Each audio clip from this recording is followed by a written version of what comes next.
Guys, magandang araw. Dito tayo ngayon sa Isabela. Tingnan mo dito yung kanila guys. Ang lawak ng taniman na ng palay dito. Pero walang tigil siguro gas ang tubig dito.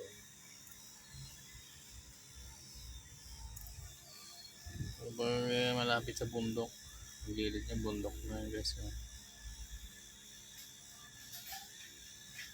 So wala sa guys matataas mataas na bundok. Mga ganyan lang kako ng bundok guys pag nakikita nyo. So sa gilid lang guys palayan. Ayan. Ang lawak dito ng palay, tanim ng mga palay. Tsaka ibang RBC na rin.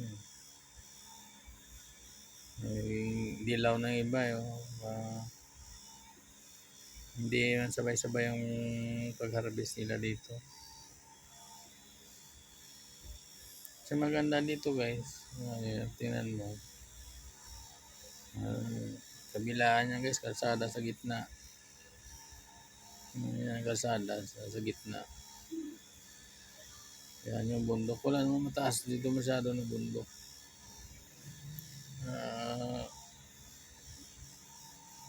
Gaya niyan, no? Yan. Mababa lang yung mga bundok dito.